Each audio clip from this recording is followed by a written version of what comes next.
I'm Brad. I'm Nick. And I'm Will. Welcome to Brewing TV. Brewing TV. Brewing TV. TV, we're here. Brewing on TV. Speak to me about hops. All right, well, just to demonstrate the ridiculous amount of hops that are going in this one 5-gallon batch of beer, we've laid them all in front of us here. So we've got 19 ounces of pellet hops and 3 hop shots. These go in at the very beginning just to provide bitterness so we don't end up with just an astronomical amount of hop debris in the kettle. I do believe once I ran the numbers, this theoretically will come out to about 260 IBUs. Good Lord. Which is above the threshold of human taste. Anyhow, so it's fun. Yeah. We would get to that level of IBUs, but of course some of this goes into dry hopping. Right. So we've got first wort hops, kettle hops, dry hops. Right. So where do you think this is, where do you anticipate this settling out when we drink it? Like, are we really looking at over 100 IBUs when we drink this? Easily. That's crazy. You want this to be your last beer of the night because you're not going to taste anything after you have a pint of this. Basically, if your tongue's not numb after you drink this beer, you're doing it wrong. We brewed it wrong. Yeah. A lot of people claim that you can't get much more than 100, and we want to fight that as strongly as possible. But also the biggest thing is multiple charges of fresh hops into the fermenter. And that's what a lot of these are going to go into, and that's really just going to bring forth this just bold hop aroma. One of the things, so for people who don't know this, the amount of bitterness that you extract from hops is directly related to the amount of time that your hops are in your boil. And what happens is the longer hops boil, the more flavor and aroma boils off, and what's left behind is the bitterness that the alpha acids produce. This is why when you make your entries in your journal, regardless of what hop type you use, you want to write down the percentage of alpha acids, because even though they tend to stay the same, they might vary a little bit from crop to crop. So a lot of this is going into the fermentation, so we're going to get a ton of hop aroma and a lot of hop flavor, and the majority of our hop bitterness is going to come from the boil that we're going to do.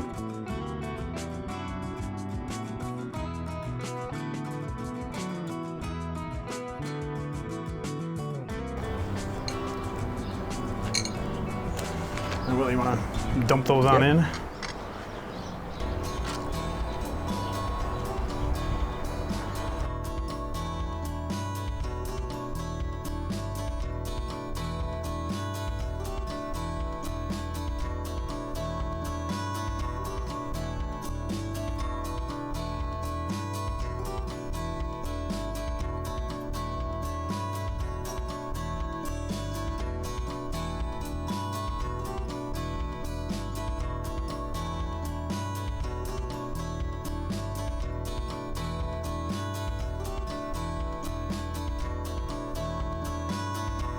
So what we're doing right now is waiting for our wort to start boiling, and we are at this moment experiencing what I call Papazian's paradox, which is that a watched pot never boils, but an unwatched pot always boils over.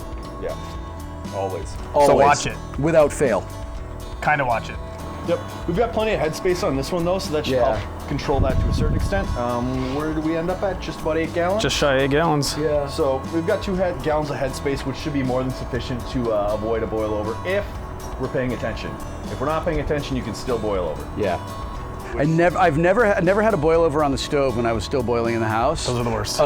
But I did have a couple of just like drips off of my spoon, and everything they tell you about how it's the worst thing to happen to your stove is 100% true.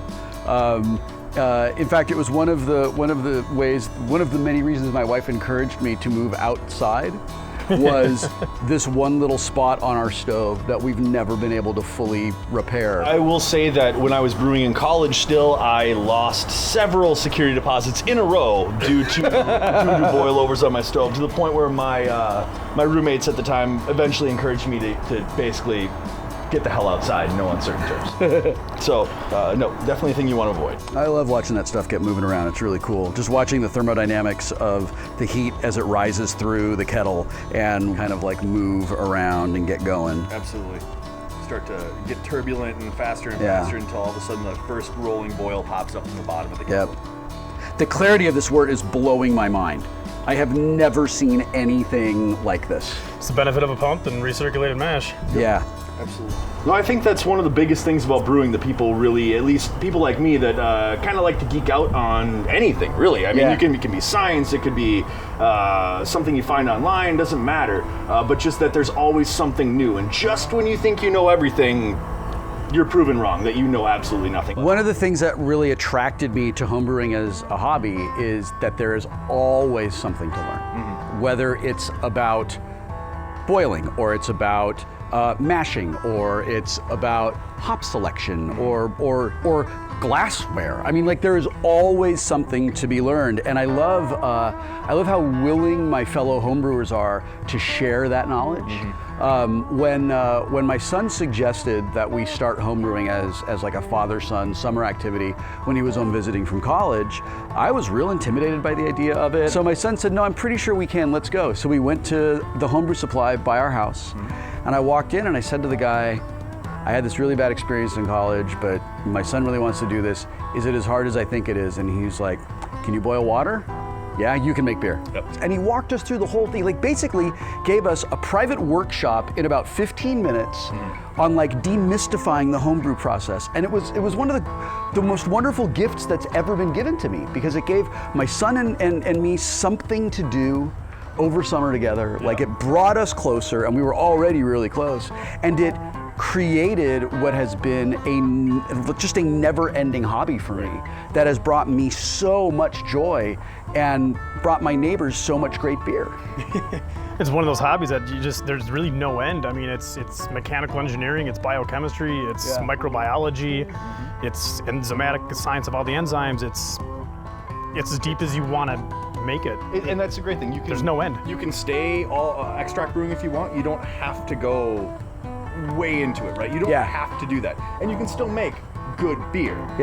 But you can also go crazy into it, and before you know it, you're running your own microbrewery. So it happens. You know, it's really, and the thing that I really like is that I've had the pleasure of working with the brewers at Stone, and I've had the pleasure of working with some of the brewers at Newcastle. I mean, those breweries could not be more different in terms of like what they represent to the market and like their size and all that. They have the same level of passion, the same level of enthusiasm, and the same level of just friendliness and information sharing. It's brewers in general, right? It's a see type that of in the home brewers, personality. too. Yeah. It's a type of personality that's drawn to this, and it's generally about sharing. It's about nerding out and also enjoying a pint, right? I mean, those things come together, and magic's gonna happen. I don't know what else to say. It's gonna be a great time.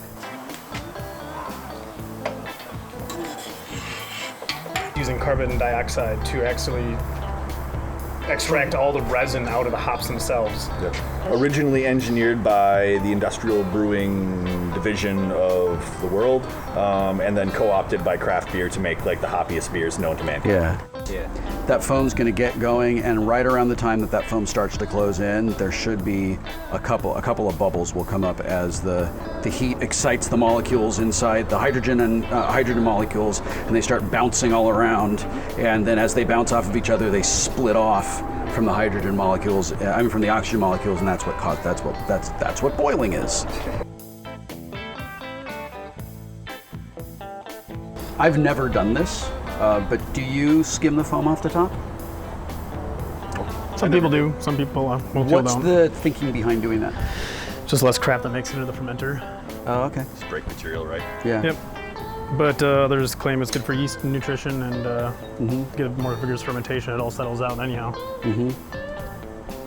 Look at it go. Come on. I'm thinking about it. Yeah, do I'm it. thinking about it. Yeah. Wait, no, that was inappropriate. I'm thinking about it.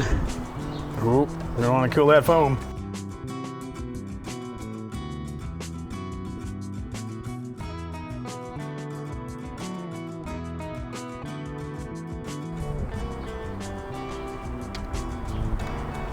Once we squirt these hop shots in, that. Ready? Gentlemen, to whirlpooling. Ready. Cheers.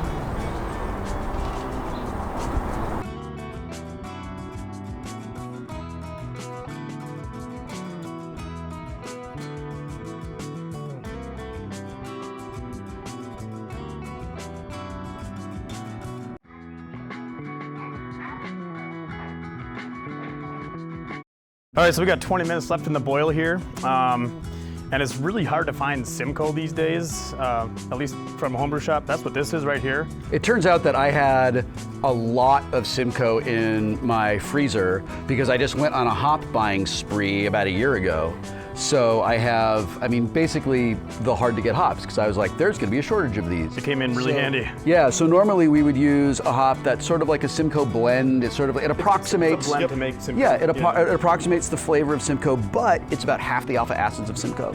So we're using the real thing. We're using my Simcoe that I'm super excited about in this brew. So all right, let's go. Oh, it smells so good. All right, go to town, hops. Danky pine. Right. Yeah, so we're stirring up there, and that's ready to go. Now we're not using a bag at the moment because we've only put in 2 ounces of hops in what is still like a little over a 7-gallon boil. So we're not too concerned about hops trube, but we are going to start putting stuff into a nylon bag in a little bit. We got about 8 ounces to put in at the very end of the boil, and that's just going to clog all the dip tubes and everything. So the last hop edition, we'll put that in a bag and let that steep. And we've decided, since a lot of the really hard, complicated stuff is out of the way, that it's time to go ahead and open up and just sort of like celebrate what we're doing. So, cheers, gentlemen. Cheers. Cheers to brewing. Everyone at home. Brewing in LA. To brewing. I wish you could smell this. Boy, I wish you could smell this. Actually, I take that back. If you could smell this, it would mean that there would be thousands of people in my backyard and none of us would be having a good time. I take that back. I'm glad you can't smell this. And that goes around and collects everything. And the benefit that we get as homebrewers out of this is the coagulated proteins and the hops debris is gonna grab onto this and stick onto this. And when we whirlpool, it makes it easier for that stuff to go to the middle of our kettle. And it means that less trube and stuff that we don't want isn't gonna go into the fermenter. It's kind of amazing that tiny little thing, like, it really saves a lot of hassle, especially if you're a brewer that doesn't go to secondary for whatever reason. Clear beer going into the fermenter equals clear beer going into packaging. Right, which we like. We do like that. When I brew, I always listen to music. And I let the music, I let the brew inform the music and the music inspire the brew. So when we're not rolling, we've been listening to Led Zeppelin and Iron Maiden. And Peace of Mind's a really good album, you guys. Anyway, we were doing an addition where we were putting in this 1 pound of dextrose because it's gonna add gravity and a little bit of body and also up the alcohol without affecting the color of the beer. And while Brad was talking about it, we forgot that Where Eagles Dare was really rocking out in the background. So yeah, nice, nice. We just wanted you at home to know We had to retake this video. Yeah, that we've added a pound of dextrose to this to help the final brew. And you didn't get to see it go in because even though we're pretty sure Maiden would be cool with us asking them for permission, it's better to have this in case the lawyers tell us, don't you go talking to Iron Maiden. Anyway, up the irons. So this guy is a immersion chiller that is going to cool our now boiling wort down to a temperature where we can put it into our fermenter. But in the meantime, before we start chilling, we're actually gonna throw this big bag of hops in there and let it steep in the hot wort without boiling them. And since the wort is still so hot enough, we're gonna get just a little bit of bittering that goes on, but we're just gonna capture and trap all those oils in the hops to bring that aroma and that hop flavor. So that's just one more way we can really make this IPA pop with hop flavor is by doing this hop stand with a pretty insane amount of hops, if you can see that bag. What is it, about 6 ounces, That I think? Yeah, that's 6 ounces of hops right Yeah, there. it's Simcoe and Centennial, I think. I'd have to look at my book. Let's cut the flame and drop her Yeah, in. let's, all right, ready? We have flame out. Get the chiller in there to keep her sanitary. Throw the lid on and we're back in 15, 20 minutes? Yep, 10, 15 minutes. Yeah, awesome. More Maiden in the meantime. Yeah. All right, hop stand is done. And we're ready to start chilling this. Yep. Yes, we are. Which is great because there is a rare thunderstorm kind of threatening to come in here, and we kind of gotta get this going. So we're in the middle of a terrible drought in most of the United States, but especially in California, and water conservation is real important to me as a human and as a brewer. So to help with conservation of water in here, what we're gonna do is circulate the wort using the steelhead pump while we use this copper immersion chiller, and I collect and save the water that runs through the immersion chiller, and I collect it in like some old mash tuns and some brewing equipment, and mostly I end up using it to clean my equipment. So, and it's the most wasted ingredient in brewing. There are some estimates that you can waste. It can be 20 gallons of water for every gallon of beer. And even in Minnesota, where we have a ton of water, we should be saving this water. And so one of the things that I'll do even back home is save this and then dump it into my wash machine, and then you can use that for your next load of laundry. It's just clean water that's going to go down the drain anyways. Yeah. So all of that said, let's start. Let's chill. Let's start chilling this. Let's get the pump going, get it recirculating. So if you don't know whirlpooling, this is something that all commercial brewers do, and what happens is you create a little bit of a vortex in your kettle, and as the wort is moving around in a circle, all that protein and debris and stuff kind of hangs out in the middle of your kettle.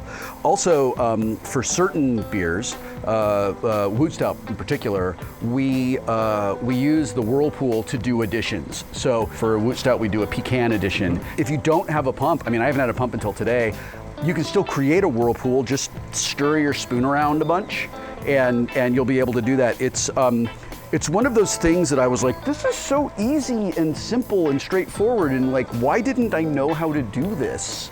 It is one of those things that oddly a lot of people don't know about doing, and it's insanely easy, and it makes for a much better finished product. So if you're not whirlpooling, start whirlpooling. Not hard. If you don't have a pump, use a spoon. Don't have a spoon? If you don't have a spoon, like, heal thyself.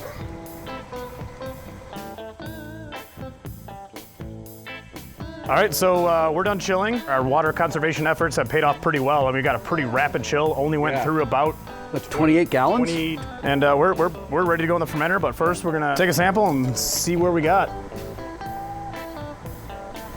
This is such a great moment of truth. I love this. We'll set that back for a second. I try not to be like Pluggy McPluggerton, but seriously, these big mouth bubblers from Northern are one of my favorite things ever. They're pretty, that's all I use. So easy to use. Buckets are still great. Glass carboys are, they've worked for a long time. They're amazing. This sort of takes both of those things, and I love it. It puts them both together. You've got gallon measurements on the side, which is incredibly useful, and this big, beautiful mouth that just makes cleaning and just so easy. Shall we begin, gentlemen? Here we go. And in. All right. So added benefit going in with a pump like this too is we're also aerating as we go. I didn't understand the importance of aeration until I was maybe 20 sessions in. Once I started making bigger beers where the yeast was like, I really need some oxygen, guys. That's when I got an air stone and an aquarium pump. I would love to switch to actual oxygen. I feel like I may be a little irrationally nervous about having an oxygen bottle in my house. It's still like it kind of freaks me out, which is weird because I've got explosive propane, but there's something about oxygen, and maybe that I've, watched a lot of science fiction movies that I'm just like, it scares me. I think honestly, oxygenation is one of the last things that people really pay attention to when they're homebrewing. Mm-hmm. They'll go through everything, they'll sanitize everything to a T, and then they won't oxygenate their wort after they're done. It really makes a big difference because once that oxygen's gone, those yeast stop reproducing. Right. That is just done. Like we're done here. We're now going to start fermenting. And if you don't have a healthy cell colony at that point in time, you're going to end up with some really stressed yeast. Yeah. And that's going to result in could potentially result in a lot of off flavors and a lot of problems in your beer. One thing too with oxygenation kits is you do have to be careful not to over-oxygenate. You can do that, and that can cause you a lot of problems too. So if you're pumping pure oxygen, oh really? I didn't know that. Yeah. If you're pumping pure oxygen in there, 30 seconds to a minute, that's enough. All right, so it looks like we got a little over 5 gallons. Looks like we're about 5.5. Does that look right to you guys? Correct. Yep, just about 5.5, which is perfect because there's still going to be some loss in the fermenter due to dry hopping. Let's just get her covered up for now. Okay, great. Brad's like, I've heard the stories of the wild yeast in Los Angeles County that turns beer into nail polish remover. Cover this up. We saw the smog rolling in. We know what the air's like here. Look at that cold break. That's amazing. So you can see the break after it's been chilled. All the stuff that's going to precipitate out of that beer in there. It's Once that settles down, that beer is going to be nice and clear. Yep. We sure can. We were shooting for 1090. Where'd we end up? 1088. 1080, yeah, 1088 or so, and we're still a little bit hot. So Once we adjusted that, we got 1090. Yep. Perfect. So you can see 0 up on the top here. And because there is so much sugar from all the grains dissolved into this hydrometer, we're now floating much, much higher. And you can see close to the 10% line actually. If this fermented out all the way down to 0, it will be a 10% beer. Yeah. Oh, that's neat. Fellas, there's a thing that happens in the industry, and it's where we say we're losing the light. And that is starting to happen. We've been at it all day. All day. We started at noon. It's about 6 p.m. Sunburn, You guys picked up a wonderful Midwest sunburn. It's but March. Didn't think that would happen Right. on this overcast day. what I have here is a 2-liter yeast starter that I built up over the last roughly 48 hours. And so this started out as 1056. And it's been built up twice, and I already decanted out a lot of the extra leftover like wort that was in there. And now we just have this terrific slurry. I put it back on the stir plate so that it would really get going, get back into suspension.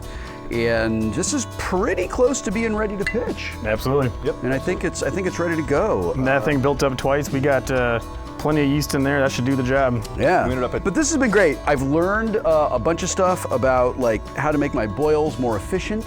And I love that you hooked me up with some really terrific equipment. And here's a fun fact for you at home. This is the first time we're kind of like taking this kit, which will very likely be available around the time you see this episode, and kind of putting it into action like in the world. This is the pilot batch for an Yeah. upcoming recipe kit, so stay tuned. Yeah, and also if you like the Devil's Gate Brewing Company recipes, we've been talking about some really cool things that should be coming up in the next couple of months. Well, this is Brewing TV. Thanks for watching, everybody. Cheers, Cheers. Cheers. and play more games.